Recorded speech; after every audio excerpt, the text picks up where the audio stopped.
تم ان کی مدد کر سکتے ہو، غربا کی، فقراء کی، اور اس طرح کے جو کیسز آتے ہیں اس میں تم ہمارے شیعوں کی مدد کرو، میں تمہیں جنت کی ضمانت دیتا ہوں۔ علی ابن یقین آپ کے سامنے اذان گرامی، امام موسیٰ کاظم علیہ السلام کی زبان، درود بھیجے محمد والے محمد۔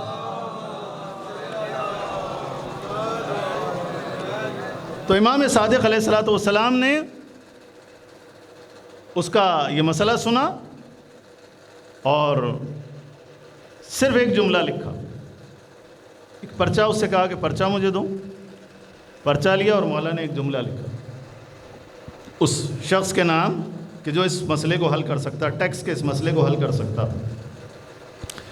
کہا کہ مومن کو خوش کرنا اللہ کو خوش کرنا ہے، بس ایک جملہ کہا یہ جا کر دے دو اور کہہ دو کہ امام جعفر صادق نے یہ نامہ دیا ہے۔ اللہ اکبر۔ عزیزان گرامی، بس یہ شخص پہنچا ہے وہاں پر اور نیچے قالین بچھا ہوا تھا اور پوچھا اس نے کہ بھئی مدعا کیا ہے؟ کہا کہ بھئی میرے اوپر اتنا بڑا ٹیکس آپ نے لگایا ہے، میں اس ٹیکس کو نہیں دے سکتا، 10,000 درہم میرے لیے ناقابل برداشت ہے، تو آپ اس مسئلے کو حل کریں۔ کہا کہ میرے اختیار میں نہیں ہے، میں حل نہیں کر سکتا۔ کہا کہ میں آپ کے لیے ایک نامہ لے کر آئے۔ کہا کہ کس کا نامہ ہے؟ کہا امام جعفر صادق علیہ السلام۔ اللہ اکبر۔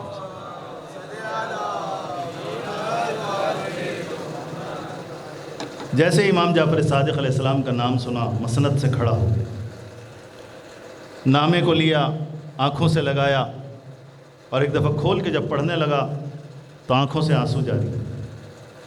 کہا بولو کیا چاہتے ہو؟ کہا کہ اس ٹیکس کو کس طرح سے کم کروا دیں۔ کہا کہ یہ میرے لیے ممکن نہیں ہے، لیکن اس سال کا ٹیکس تم ادا نہیں کرو گے بلکہ میں تمہاری طرف سے ادا کروں گا۔ اللہ اکبر، میں تمہاری طرف سے یہ ٹیکس ادا کروں گا۔ اور کہا کہ اگلے سال کا ٹیکس بھی جتنا بھی ہوگا وہ میرے ذمے۔ کہا مجھ سے راضی ہو؟ کہا کہ میں آپ سے راضی ہوں۔ کہا کہ جس فرش پر تم کھڑے ہوئے ہو، یعنی جس قالین کے اوپر تم کھڑے ہو، بڑا قیمتی قالین تھا، کہا کہ چونکہ تم نے اس پر کھڑے ہو کر مجھے میرے امام کا نامہ دیا ہے، میرے امام کی تحریر دی ہے، یہ فرش تمہارے حوالے، میں نے تمہیں ہدیہ کیا۔ کہا اب تم مجھ سے راضی ہو؟ کہا میں آپ سے راضی ہوں۔ اللہ اکبر۔ خوشی خوشی گیا، امام جعفر صادق علیہ السلام سے ملا اور امام سے ماجرا سنایا۔ امام سے کہا کہ مولا آپ کے نامے نے ایک عجیب معجزہ کیا ہے، مجھے نہ صرف 2 سال کا ٹیکس معاف ہو گیا، وہ خود ادا کرے گا، بلکہ مجھے فرش بھی دیا، مجھے پیسے بھی دیے، مجھے بہت کچھ دیا۔ تو وہاں پر امام جعفر صادق علیہ السلام نے ایک جملہ ارشاد فرمایا، وہ ہم سب کے لیے ایک بہت بڑا، میں سمجھتا ہوں کہ ایک ڈائریکشن ہے۔ امام نے فرمایا کہ اس نے ایک مومن کو خوش کیا تھا، لیکن ایک مومن کی خوشی سے، اس کے اس مسئلے کے حل کرنے سے اللہ بھی اس سے راضی ہوا ہے، اللہ کا رسول بھی اس سے راضی ہوا۔ اللہ اکبر۔ اللہ بھی اس سے راضی، اللہ کا رسول بھی راضی، اور میں امام بھی اس سے راضی۔ عزیز ساتھیوں، آپ دیکھیں کس طرح سے ائمہ ان مشکلات میں، بنو عباس کے اس مشکل ترین حالات میں کس طرح سے اپنے شیعوں کی تربیت کر رہے ہیں، کس طرح سے اپنے شیعوں کو منظم کر رہے ہیں، کس طرح سے اپنے شیعوں کو ایک دوسرے کی مدد کے لیے آمادہ کر رہے ہیں۔ یہی ڈیوٹی ہماری ہے۔ بس زیادہ آپ کو زحمت نہیں دیتا عزیزان گرامی، آج جو صورتحال ہمارے ملک میں ہے، ہمیں آئسولیٹ نہیں ہونا چاہیے، ہمیں اپنا رول پلے کرنا چاہیے۔ ظلم کے خلاف جو کچھ ملک میں ہو رہا ہے، ہمیں لا تعلق نہیں ہونا چاہیے۔ عزیزان گرامی، شیعہ اگر لا تعلق ہوں، ظلم ہو اس ملک کے اندر اور ہم لا تعلق ہوں، تو یہ بہت بڑا سوالیہ نشان میرے اور آپ کے عقیدے پر، میری اور آپ کی تشیع کے اوپر ایک سوال ہے۔ لہٰذا اس تمام معاملے سے ہمیں لا تعلق نہیں رہنا چاہیے۔ جو ہمارا رائٹ بنتا ہے، جو ہمارا حق بنتا ہے، جو ہمارا فریضہ بنتا ہے، اس میں ہمیں اپنا رول پلے کرنا چاہیے۔ عزیزان گرامی، امام صادق علیہ السلام کو کئی دفعہ دربار میں بلایا گیا، کئی دفعہ، اور جب بھی مولا کو دربار میں بلایا جاتا تھا حاکم وقت چاہتا تھا کہ امام صادق علیہ السلام کو قتل کر دے۔ ایک دفعہ مولا کو بلایا گیا، کہا جس حال میں بھی امام صادق ہیں انہیں بلا کر لاؤ، اور غلام کو کہا گیا کہ تلوار لے کر کھڑا ہونا ہے محل میں، جیسے ہی امام صادق علیہ السلام محل میں داخل ہوں گے تم نے گردن اڑا دی۔ اللہ اکبر۔ فضان گرامی، امام صادق علیہ السلام منصور دوانیقی کے محل میں داخل ہوئے، جیسے ہی داخل ہوئے تو مولا نے لبوں پر ذکر الہی کا ورد شروع کیا، مولا کوئی دعا پڑھ رہے، جیسے ہی مولا نے دعا پڑھنا شروع کی تو ایک دفعہ منصور منقلب ہونا شروع، منصور منقلب ہونا شروع۔ وہ غلام جس کے ہاتھ میں شمشیر تھی، جو قتل کرنا چاہتا تھا، اس کے اور مولا کے درمیان پردہ حائل ہو گیا، اسے نظر ہی نہ آئی مولا امام صادق علیہ السلام کا۔ اللہ اکبر۔ عزیزوں، ایک دفعہ مولا کا اکرام کرتا ہے، احترام کرتا ہے، اور کہتا ہے فرزند رسول مجھے معاف کرنا، مجھ سے بڑی غلطی۔ یہ ایک دفعہ نہیں ہے زانی گرامی، ایک دفعہ اور منصور دوانیقی نے مولا امام صادق علیہ السلام کو کس حال میں بلایا جانتے ہو؟ مولا رات کی شب میں نماز میں مشغول تھے، عبادت میں مشغول تھے، اور ایک شخص، ایک گروہ سپاہیوں کا امام صادق علیہ السلام کے گھر میں سیڑھی لگا کر داخل ہو۔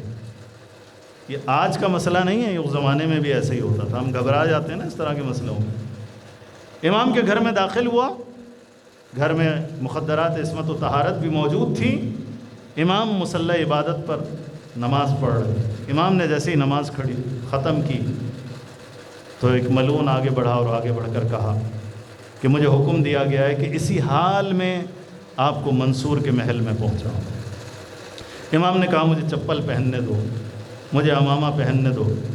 کہا کہ اجازت نہیں ہے، جس حال میں آپ ہیں اسی حال میں آپ کو لے جانا پڑے۔ اللہ اکبر۔ میں قربان جاؤں اپنے مولا اور آقا حضرت امام صادق علیہ السلام۔ 70 سال کی عمر ہے میرے مولا کی، بزرگ ہے میرے مولا۔ کوئی انسان کسی بزرگ کو دیکھتا ہے تو احترام کرتا ہے، لیکن یہ آل محمد کے بزرگ ہیں جن کا کوئی احترام نہیں ہے عزاداروں۔ بس میرے مولا کو کھینچ کے لے جایا جاتا ہے۔ میرے مولا پائے پیادہ ہیں اور ظالم گھوڑوں پر سوار ہوتے ہیں۔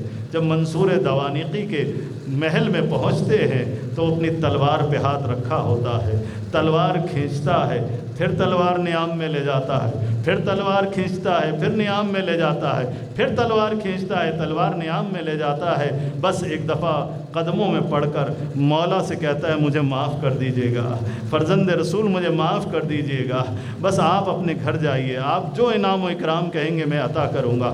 اللہ اکبر۔ بس مولا پلٹے ہیں نا، اس وقت میں ایک دفعہ کسی نے آگے بڑھ کر کہا منصور تو جعفر صادق کو قتل کرنا چاہتا تھا، کیا بات ہے کہ تو قتل نہیں کر پایا؟ جب بھی نیام سے تلوار نکالنا چاہتا تھا فوراً نیام میں ڈال لیتا تھا، وجہ کیا ہے؟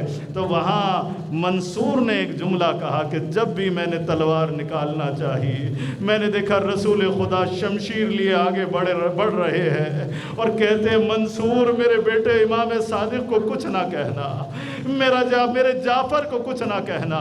اللہ اکبر۔ میں کہوں گا یا رسول اللہ، آج آپ نے یہاں امام جعفر صادق علیہ السلام کی جان بچائی، آپ سے برداشت نہ ہوا کہ امام صادق کے سامنے کوئی شمشیر بے نیام کرے، لیکن میں کہوں گا یا رسول اللہ، آپ کا حسین کربلا کے میدان میں تھا، آپ کا حسین سینے پر سوار شمر تھا، اور بہن 70 قدم کے فاصلے پر کھڑی دیکھ رہی تھی۔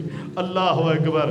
عزاداروں، ایک دفعہ اور امام جعفر صادق علیہ السلام کو بلایا گیا، محل میں بلایا گیا۔ جانتے ہو کس طرح سے اذیت دی گئی؟ مولا کو بلایا گیا، چاروں طرف شرابی کھڑے تھے، ہاتھوں میں جام پکڑے ہوئے تھے۔ منصور نے کہا شراب کا جام چلایا جائے۔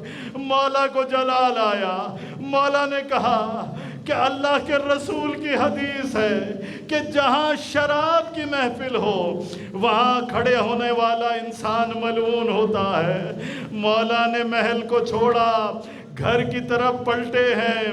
میں ہاتھ جوڑ کے کہوں گا مولا امام صادق، آپ کو تو یہ موقع مل گیا کہ شراب کا جام چل رہا تھا، آپ کے ہاتھ بندھے نہیں تھے، آپ اسیر نہیں تھے، آپ محل سے باہر چلے گئے، لیکن میں قربان جاؤں آپ کی پھوپھی زینب کے، آپ کے جد امام زین العابدین کے ارے ہاتھوں میں رسن بندھی تھی جب حسین کا سر تشت میں رکھا ہوا تھا اور ملعون ہاتھوں میں چھڑی پکڑے مولا کے دندان مبارک پر مارتا تھا، کبھی لبوں پہ مارتا تھا، اور شراب کے جام پی پی کر مولا کے اس تشت میں ڈالتا جاتا تھا اور کہتا جاتا تھا کاش میرے اجداد زندہ ہوتے اور دیکھتے کس طرح سے ہم نے محمد کے بچوں سے انتقام لے لیا۔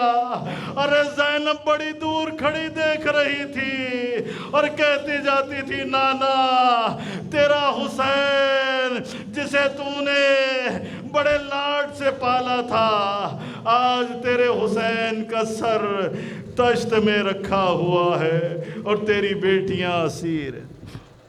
الا لعنت اللہ علی القوم الظالمین سیعلم الذین ظلموا ای منقلب ینقلبون۔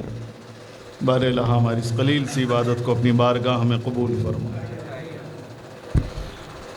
بار الہ تجھے واسطہ ہے محمد وآل محمد کا، بار الہ آل محمد کے چاہنے والے امام جعفر صادق علیہ السلام کی شیعہ جہاں کہیں موجود ہیں ان کی جان مال عزت آبرو کی حفاظت فرما، بے گناہ اسیروں کو رہائی نصیب فرما، مخصوصاً ہمارے مسنگ پرسنز کو رہائی نصیب فرما۔ بار الہ تجھے واسطہ ہے محمد وآل محمد کا، بار الہ جتنے مومنین بیمار ہیں مومنات بیمار ہیں بحق بیمار کربلا ان کو شفاء کاملہ و عاجلہ نصیب فرما۔ بار الہ امام صادق علیہ السلام کے وسیلے سے ہم سب کو آگاہی، شعور، بصیرت، معرفت نصیب فرما۔ بار الہ ہم سب کو امام جعفر صادق علیہ السلام کے شیعوں میں شمار فرما، ہمیں امام زمانہ کے اطاعت گزاروں میں شمار فرما۔ بانیان مجلس کی تمام حاجات کو برابر فرما، حاضرین مجلس کی تمام حاجات کو برابر فرما۔ بار الہ تجھے واسطہ ہے محمد وآل محمد کا، بار الہ دنیا بھر کے اندر جہاں مسلمان موجود ہیں مظلوم ہیں، بار الہ ان مظلوموں کی نصرت فرما، دشمنان اہل بیت دشمنان اسلام بالخصوص امریکہ اور اسرائیل کو نابود فرما، امام زمانہ کے ظہور میں تعجیل فرما، اور ہم سب کو ان کے اصحاب و انصار و اعوان و شہداء میں سے قرار دے۔ ربنا تقبل منا انک انت السمیع العلیم برحمتک یا ارحم الراحمین۔ صلوات علی محمد۔